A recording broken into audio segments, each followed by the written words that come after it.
Let us open together the scriptures in Proverbs chapter 24, verse 27. There I wrote, "Prepare your work outside, get everything ready in the field, and after that build your house." What I wanted to show here is the divine order of priorities. First the field, then the house. First the productive base, then the increase of expenses. Yet there are many details within this lesson that I want to go deeper into with you. This is not just a financial recommendation, but a spiritual principle. The one who builds firm foundations in his life, whether in work, in relationships, or in finances, will find security to sustain what is raised. But the one who reverses the order will sooner or later see ruin knock at his door. And I also want to read Proverbs chapter 15, verses 16 and 17. Better is little with the fear of the Lord than great treasure with turmoil. Better is a dinner of herbs where love is than a fattened ox and hatred with it. And in Ecclesiastes chapter 5, verses 9 to 12, I wrote, "The profit of the land is for all, and even the king is served by the field. He who loves money will not be satisfied with money, nor he who loves abundance with its increase. This also is vanity. When goods increase, those who eat them increase. So what advantage has their owner except to see them with his eyes? Sweet is the sleep of the laborer, whether he eats little or much, but the abundance of the rich who hoards does not let him sleep." What I meant to teach here is not that the rich are unbalanced or unhappy, but that value is not in money itself. Value is in wisdom and in the fear of God, which bring joy and peace. It is abundance well managed that brings rest. But accumulation and disordered consumption bring anxiety and burden. I want to go into every detail within this great lesson. So now, wise man, calm your heart. I want you to relax, rest, and allow yourself to listen carefully to every word I will share. Forget the hurry for a moment, disconnect from the race of the world, and come with me into the council chamber of my royal court. Let us make this our place of peace and learning. Imagine that you are sitting beside a king, but a king who does not parade treasures, although having them in abundance, but rather offers counsel to build your life and your spirit. I will speak to you here as if I were King Solomon himself, so that your mind and your heart may be immersed in the living experience of the wisdom contained in the Word of God. I want to pray for you at this beginning. Father, Lord of order and abundance, open now the heart of this man who fears you. Give him clarity to understand the right time to plant and the right time to harvest. Keep him from the anxiety of building without foundation, and fill his life with the patience that generates security. May every choice he makes, in finances, in work, in family, be guided by your wisdom, and may the prosperity that comes from your throne be established firmly, like a house built upon the rock. Amen. And if this word is already beginning to touch your spirit, I want to ask you something simple. Like this video and subscribe to the channel, not as an empty gesture, but as a sign that you wish to continue walking with me in search of eternal wisdom. Each meeting will be a prepared field for you to rest and learn, and in it we will sow together my principles that sustain secure prosperity before God. The order of priorities: invest before consuming. Let us now open the Bible in Proverbs chapter 12, verse 11.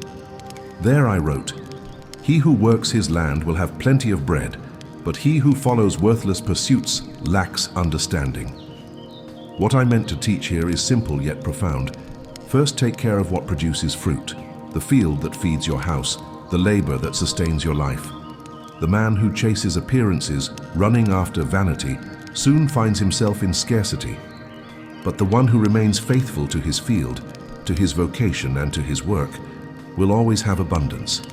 The God-fearing man understands that the field comes before the feast, the sowing before the banquet, the root more important than the shadow. In practice, this means that before increasing expenses, before desiring the shine of consumption, one must secure the base that sustains everything. It is necessary to invest in skills, in tools for work, in projects that generate results. The wise man knows that bread does not come from the rush to appear, but from the constancy of cultivation.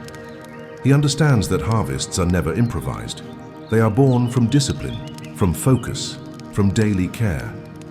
When you give priority to the field, to your work, to what produces, Then the house rises securely, for its foundations are firm. I want to continue in Proverbs chapter 27, verses 23 through 27. There I wrote, "Know well the condition of your flocks and give attention to your herds, for riches do not last forever, and does a crown endure to all generations? When the grass disappears and new growth is seen, and the herbs of the mountains are gathered in, the lambs will provide your clothing and the goats the price of a field. There will be enough goat's milk for your food, for the food of your household, and the maintenance of your girls." Here I reveal that prosperity requires attention and care. It is not only about planting, but about watching the flock, managing the harvest, preparing for the next season. The wise man does not trust in fleeting wealth, but in constancy, in vigilance, in care for the small things that added together sustain great outcomes. And see how this speaks directly to us today. Many want to live off yesterday's harvest without tending today's flock, and so they watch everything slip away. True prosperity is upheld by constant vigilance. It is organizing finances, reviewing expenses, building reserves, investing in knowledge. The God-fearing man knows that wealth without care dissolves. But with discipline and vigilance, even the little multiplies and keeps the house secure. Let us move now to Ecclesiastes chapter 11, verses 1 through 6. There I wrote, "Cast your bread upon the waters, for after many days you will find it again. Give portions to 7, yes, to 8, for you do not know what disaster may come upon the land. If clouds are full of water, they pour rain upon the earth.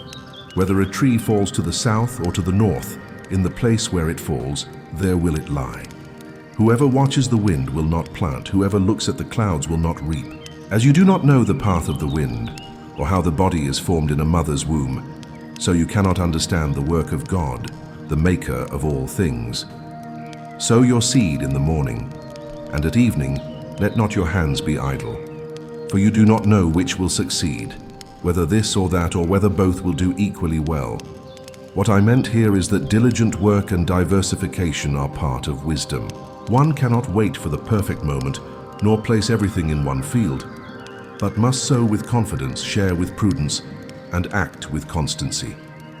Applying this to life today, notice that it is not only about working hard, but also about planting in different fields, investing in more than one skill, cultivating more than one source of income, setting aside reserves for uncertain days. The wise man understands he cannot control the wind or the clouds, but he can control his seed and his discipline. He does not freeze in the face of uncertainty. Instead, he acts, he sows, and trusts that in due time, God will bring the harvest. This is the order that sustains prosperity. First sowing, then enjoying. First the field, then the house. There is a mistake that entangles many, believing that displaying abundance before the time is a sign of victory. But I tell you, the man who runs to flaunt before consolidating his base is building on sand. His walls soon crack, his gates soon collapse, for there was no foundation. True prosperity is patient. It does not flaunt before its time, but grows silently, solid and secure. And this lesson must be embraced today. Do not rush to display achievements, but focus on building foundations. Before raising your standard of living, consolidate your income, your work, your field. Before raising the roof, secure the foundations. The God-fearing man knows that the silence of preparation is worth more than the noise of haste, for what is built with order and patience endures. I like to use a simple image. The man who builds the roof before the foundations will see his house collapse in the first storm. So it is with the life of one who spends more than he produces, who increases expenses before consolidating resources. Prosperity without a base is illusion, but prosperity built upon order and patience is a safe shelter for the family and a legacy for generations. And reflect on this with me. Before buying more, invest in becoming more. Before expanding expenses, expand your competencies. Before flaunting, strengthen your base. The wise man understands that patience today is secure abundance tomorrow. Every choice to prioritize the field before the house is a seed of solid and lasting prosperity. Let us open now in Proverbs chapter 14, verse 8. There I wrote, "The wisdom of the prudent is to discern his way, but the folly of fools is deception." What I meant here is that the wise man pauses to evaluate his path. He is not carried away by haste, but reflects, calculates, organizes, while the fool deceives himself, runs ahead blindly, thinking he is winning, but in truth, straying from safety. Prudence is the key that separates enduring prosperity from sudden ruin. And see how this speaks directly to us today. How many rush without calculation, increase expenses without examining the base, expand dreams without first securing the foundations. The God-fearing man understands that wisdom is not measured by speed, but by patience. It is not shown in the shine of consumption, but revealed in the order of each choice. Prudence is silent prosperity, built quietly and consolidated over time. I will now continue in Ecclesiastes chapter 7, verses 11 and 12. There I wrote, "Wisdom like an inheritance is a good thing and benefits those who see the sun. For wisdom is a shelter as money is a shelter, but the advantage of knowledge is this: wisdom preserves the life of its possessor." What I meant is that wealth may serve as protection, but wisdom is greater. It not only guards, it gives life. The man who has wealth but not wisdom soon loses what he has. But the one who manages with understanding builds foundations that endure. This applies directly to life today. Many seek to accumulate without understanding, and so waste what they gain. The wise man knows that before increasing possessions, he must increase discernment. Before multiplying resources, he must multiply wisdom. Secure abundance is not born from rushing to have more, but from patiently learning to care for what one already has. And I also want to bring the words of my father David in Psalm 37, verses 16 through 19. He wrote, "Better the little that the righteous have than the wealth of many wicked, for the power of the wicked will be broken, but the Lord upholds the righteous. The days of the blameless are known to the Lord, and their inheritance will endure forever. In times of disaster they will not wither. In days of famine they will enjoy plenty." What my father wanted to show is that true security is not in much that is stored, but in the little well managed before the Lord. And here lies a profound truth. The God-fearing man understands that it is better to manage little with justice and reverence than much without direction and without purpose. Prosperity is not about quantity, but about security in God. The righteous may have less in the eyes of men, but he has firmness, inheritance that endures, sustenance in days of scarcity. This is the abundance that never fades, the one born of fear and order. There is a trap that captures many men: the anxiety to prove value through consumption. The restless heart longs to display achievements, to show signs of victory, to make noise before the time. But I tell you, this is a snare. True worth is not in what is displayed, but in what is built in silence. It is not in the shine of what is bought, but in the strength of what is built day by day. And reflect on this with me. Many live exhausted, trying to uphold an image of prosperity that does not match reality. But the wise man understands his value lies in who he is before God, not in what he flaunts before men. He knows that solid fruit is better than empty appearance, and that patience today is a seed of security tomorrow. To seal this teaching, let me tell you a simple parable. Imagine a farmer who harvested abundantly, and in the joy of the feast, spent everything on banquets, keeping no seed for the next season. When winter came, his house was empty, and his family suffered hunger. But another farmer, upon harvesting, set aside some to celebrate, yet kept enough to plant again. And so his house never knew lack. So it is with life.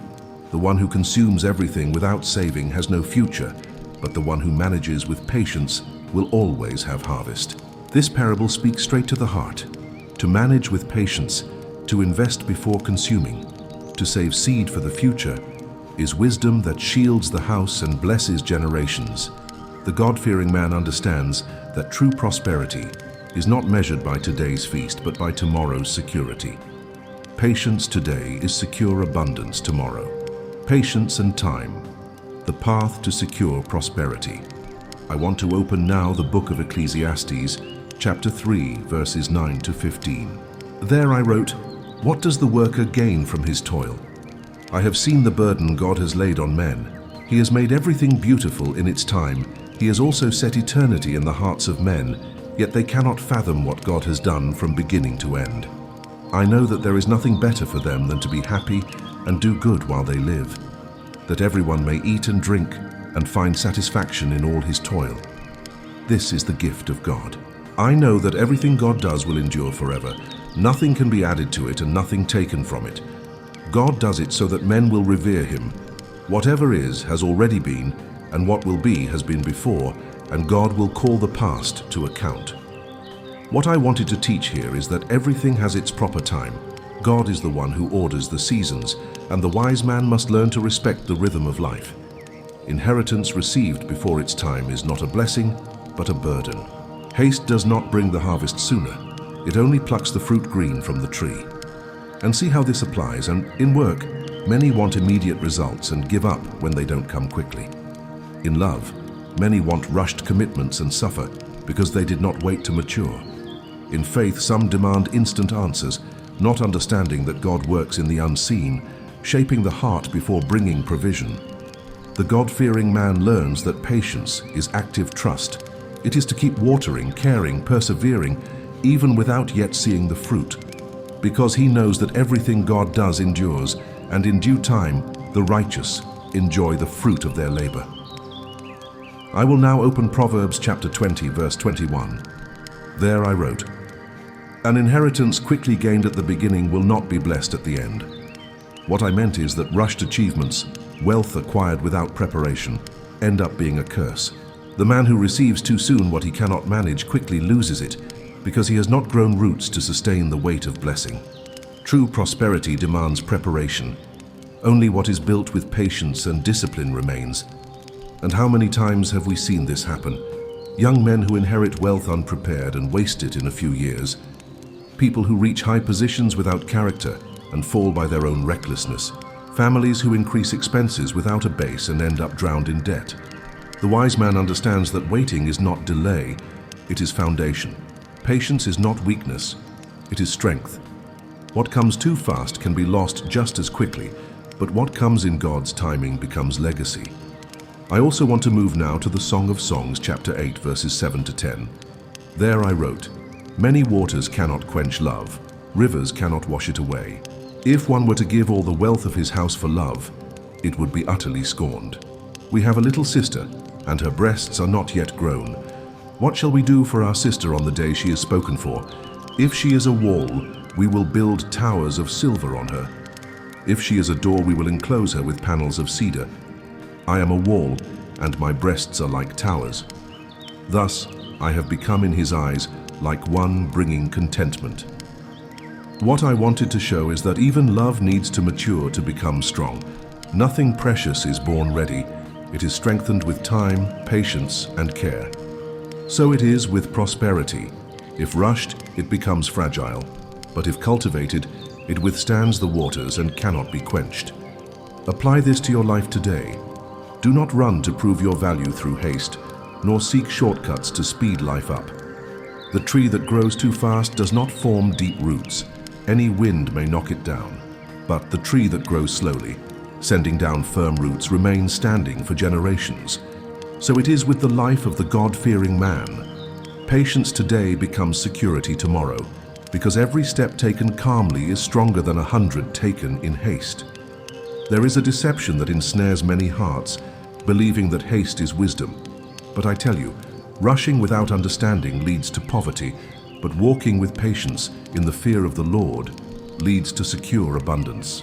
The wise man knows that patience is not waiting with folded arms. It is sowing consistently, watering even when there is no fruit, trusting even when there are no signs. And this lesson is practical. In work, it is useless to plant today and want to reap tomorrow. In relationships, it is useless to sow love today and demand maturity in an instant. In projects, it is useless to start big without first consolidating small. The God-fearing man knows that patience is part of the harvest. It is the active trust that in due time God will bring abundance. Think with me on a simple parable. Two men planted in the same field. One, impatient, harvested too early, pulling green fruits that did not nourish, and ended up with nothing. The other, patient, waited for the right time and reaped ripe, lasting fruit. So it is with the life of the one who rushes through the seasons and the one who trusts in God. He who runs ahead loses, but he who waits on the Lord reaps in plenty. Therefore, wise man, embrace God's rhythm.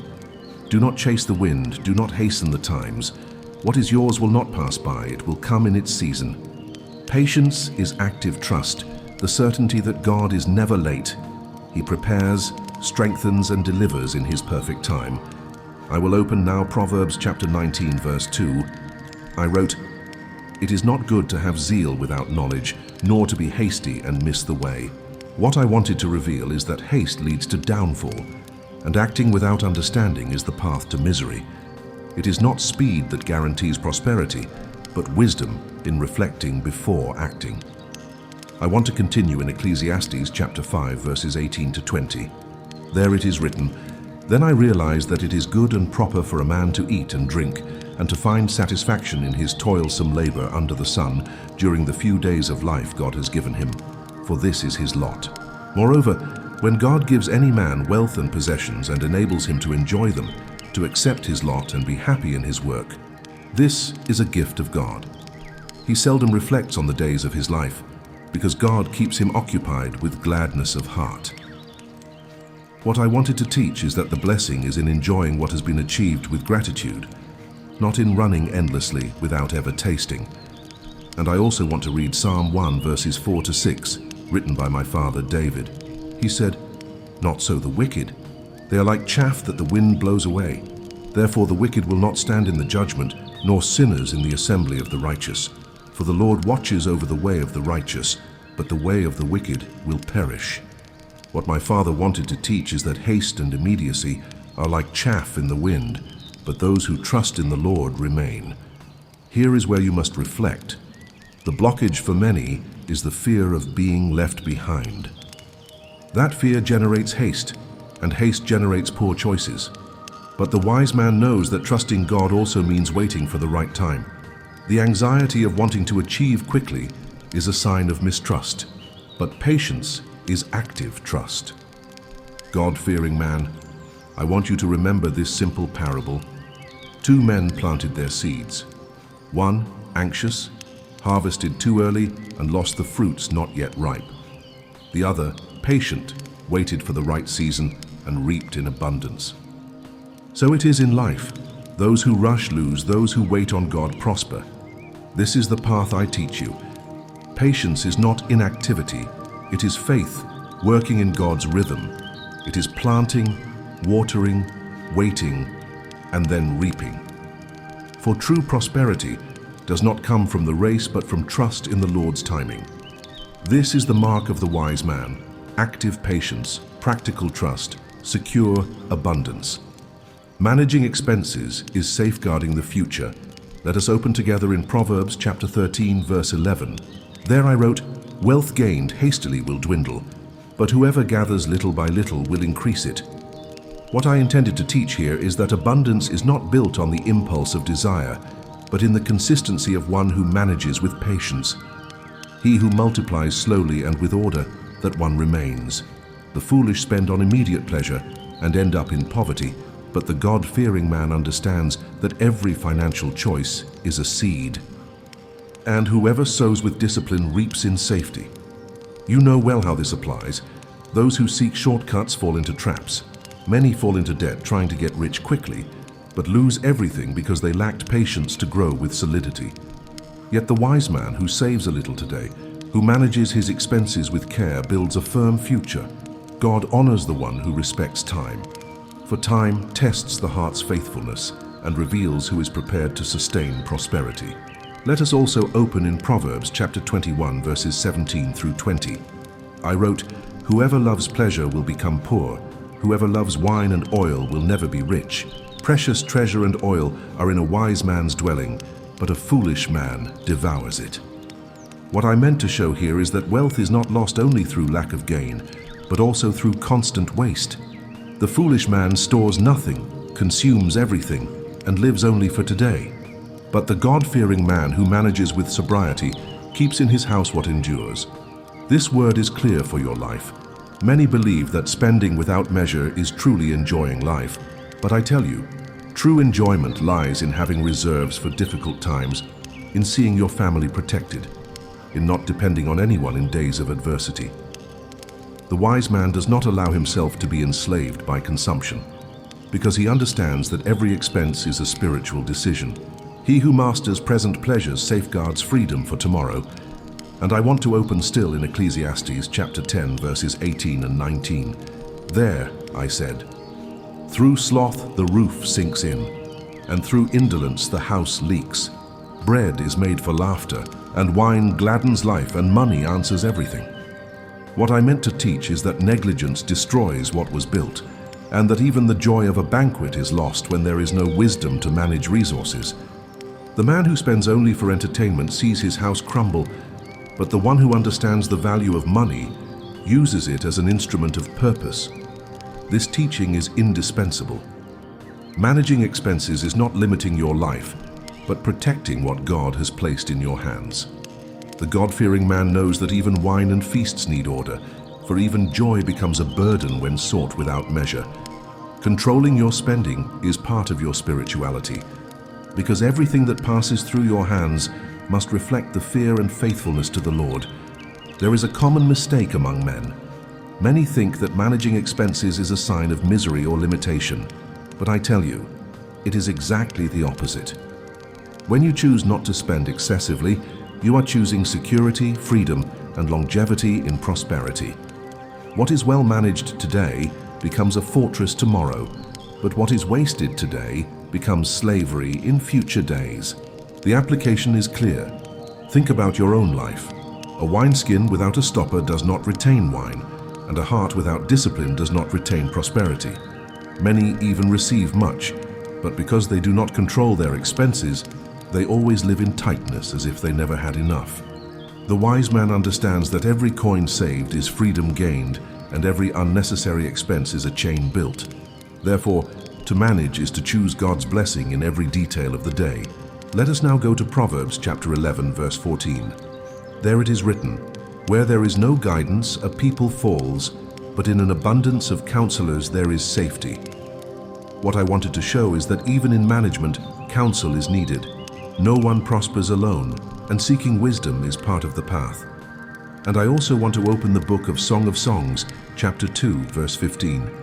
Catch the foxes for us, the little foxes that spoil the vineyards, for our vineyards are in blossom. What I meant to teach is that small breaches consume great harvests.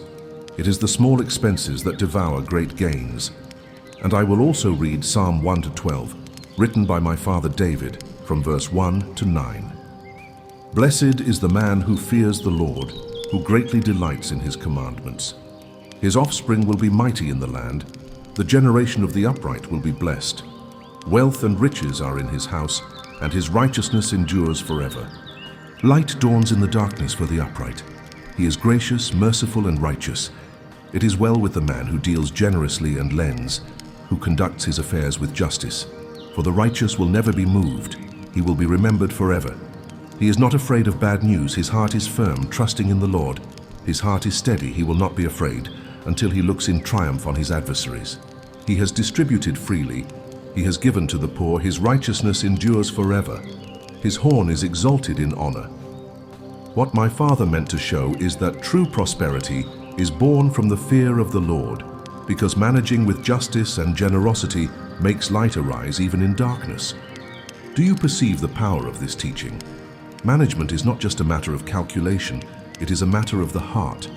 The God-fearing man does not only save, but also shares. He not only protects his household, but also blesses others with what he manages. This is the prosperity that endures, because it is not founded on vanity, but on righteousness before the Lord. But there is a blockage that imprisons many hearts. It is the guilt or shame of not knowing how to deal with money. This weight prevents them from asking for help, from seeking counsel, from admitting their mistakes. But I say, wisdom begins when you recognize your lack and decide to seek order. The wise man does not fear admitting he failed, but fears remaining in error. When you surrender your finances to the Lord and ask for direction, He raises up counselors, opens paths, and strengthens your hands to manage with justice. This blockage can be overcome when you understand that every mistake of the past is a seed of learning, and every step of order taken today is a wall raised for tomorrow.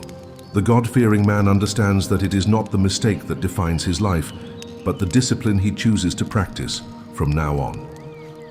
Abundance is built with small and constant choices, and every decision to manage well is a brick in the building of a secure future.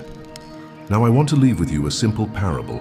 There was a family that harvested abundantly, but spent everything on banquets and feasts, as if every day were the last. When winter came, food was lacking, and debt became inheritance for their children. But there was another family that saved part, managed their expenses, and shared with generosity. When scarcity arrived, they had food, they had peace, and they still helped others. What I wanted to show is that living beyond what is harvested is building chains for one's own descendants. But managing with wisdom is inheriting security for children and grandchildren. This parable speaks directly to you. Perhaps you are struggling with debts. Perhaps you are learning to control your spending. Perhaps you feel the weight of wrong choices from the past. But I tell you, begin today to rebuild. Manage as a God-fearing man, be diligent as a wise man, and you will see that the Lord will sustain your hands. For managing today is protecting tomorrow, and living with order is safeguarding the future of your house. The fruits of patience and order. God-fearing man, I wrote in Proverbs chapter 24, verse 27. Prepare your work outside, get your fields ready, and after that, build your house. What I meant to teach here is that true prosperity does not come from the rush to increase expenses, but from the order of prioritizing what bears fruit. First the field, then the house. First the planting, then the enjoying. First the foundation, then the growth. Life is sustained when the foundations are firm, not when the roof is raised before its time. Patience in investing before consuming is the secret to an abundance that does not collapse with the first storm. Think about what we have seen together. I showed you that whoever runs in haste falls into the trap of waste, but whoever orders his steps before the Lord walks in safety. You understood that the wise man does not measure his worth by what he displays, but by what he builds in silence. Whoever organizes his life with discipline and patience finds peace. The tree that sends its roots deep resists the wind, while the one that grows too fast falls at the first breeze. So it is with the life of the man who seeks shortcuts. And I tell you clearly, planning and discipline are forms of worship. When you organize your house, your finances, your projects before God, you are saying, Lord, I trust that what I have comes from you. When you persevere in discipline, you declare that your faith does not depend on haste, but on the faithfulness of the Lord who sustains every season. This is the beauty of an ordered life. Each choice made with reverence becomes a seed. Each faithful habit is a root, and each harvest is a fruit that remains. Look around your own life. Perhaps you have already felt the pressure to spend earlier, to show results before the time, to keep up with the steps of others. But I tell you that haste is never the friend of prosperity. The God-fearing man understands that waiting is not wasting time. It is preparing the ground. The one who keeps the grain as seed sees multiplication, but whoever consumes it in celebration loses even the next harvest. Therefore, live wisely. Be diligent in your plans and patient in your execution. Do not allow anxiety to steal the fruit of discipline, nor haste to break the foundations of what you have built. Walk in order, plant in the right season, tend the field with faithfulness, and you will see that abundance will come not as an accident, but as an inheritance prepared by God. Now I want to hear from you. Share in the comments which area of your life you feel needs more patience or more order. Perhaps in your finances, in your business, in your relationships, in your work. Write and edify other wise men with your experience, and share this video with someone you love, so that together we may spread the wisdom of God's word, which is timeless, builds strong houses, and generates lasting prosperity before the Lord.